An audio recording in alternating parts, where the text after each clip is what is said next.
मंत्रालय की बैठक खत्म हो गई है, सर्वदलीय बैठक खत्म हो चुकी है। कोरोना को लेकर की बैठक खत्म हुई है। कोरोना से साथ में लड़ने पे सहमति बनी है। बड़ी खबर की जानकारी हम आप तक पहुंचा रहे हैं। गृह मंत्री अमित शाह की अध्यक्षता में सर्वदलीय बैठक जो है वो संपन्न हो चुकी है। और इसी खबर पर ज्यादा जानकारी और बातचीत के लिए सीधे रुख करेंगे हमारे संवाददाता हिमांशु का। हिमांशु, क्या निकला इस मीटिंग से?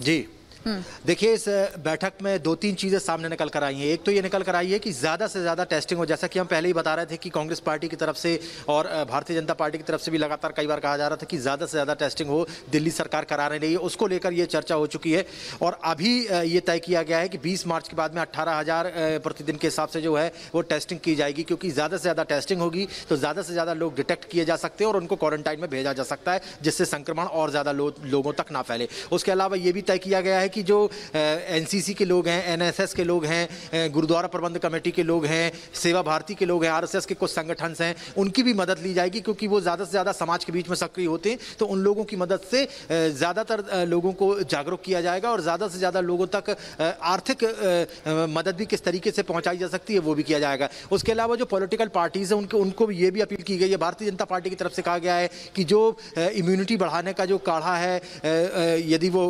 एंटीबॉडीज शरीर में बनेंगी तो ज़्यादा से ज़्यादा लोगों को बचाया जा सकता है। तो जो काढ़ा है, जो सैनिटाइजर्स हैं, मास्क हैं, उनका वितरण किया जाएगा। उसके अलावा जो रेलवे के कोचेस हैं उनको किस तरीके से कोविड बेड में तब्दील किया जा सकता है, उसकी हरी झंडी कहीं ना कहीं गृह मंत्रालय की तरफ से मिली है। और सबसे बड़ी बात यह है कि प्राइवेट हॉस्पिटल्स जिस तरीके से मनमानी कर रहे थे, जिस तरीके से ऊट पटांग पैसे वसूल कर रहे थे कोविड के मरीजों से, उस पर कैपिंग की डिमांड की गई थी और गृह मंत्रालय ने उसको स्वीकार कर लिया गया है। 50% कैपिंग की जाएगी और एक रेट निर्धारित किया जाएगा कि प्राइवेट हॉस्पिटल्स कोविड के मरीज से प्रतिदिन के हिसाब से सिर्फ इतने रुपए ही ले सकते हैं, वो तय किया जाएगा। स्वास्थ्य मंत्रालय की तरफ से गृह मंत्रालय ने निर्देश दे दिए गए हैं। तो इन सब तमाम बातों पर चर्चा हुई है और कांग्रेस की तरफ से लगातार दिल्ली सरकार पर प्रश्न चिन्ह खड़े किए गए। कांग्रेस पार्टी की तरफ से अलग अलग लोगों को और इसमें इन्वॉल्व करने की बात कही गई है। कांग्रेस पार्टी की तरफ से जो बड़े बड़े स्टेडियम्स हैं उनको कोविड के हॉस्पिटल्स में और तब्दील करने की बात कही गई है। तो उन तमाम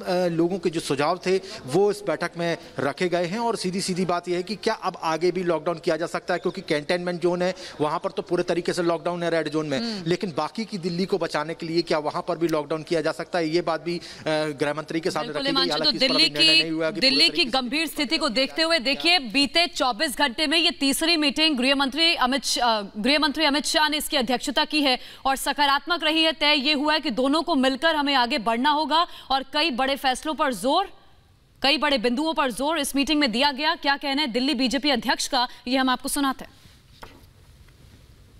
आज जो सर्वदलीय बैठक बुलाई, इन सभी का उद्देश्य है कि इस कोरोना महामारी से हम सबको मिलकर लड़ना है। माननीय गृह मंत्री साहब ने जो निर्णय लिए हैं, चाहे वो टेस्टिंग को बढ़ाने का हो, उन्होंने कहा 20 जून तक दिल्ली सरकार 18,000 टेस्टिंग पर डे करने लगेंगे और जो कंटेनमेंट जोन है वहां पर घर घर जाकर ट्रेसिंग होगी, घर घर जाकर उनकी मैपिंग होगी। इसके साथ ही साथ जो उन्होंने कल निर्णय लिया, 500 रेलवे कोचेस को 8,000 बेड्स के रूप में परिवर्तित कर उनको दिल्ली वालों को मुहैया कराने के लिए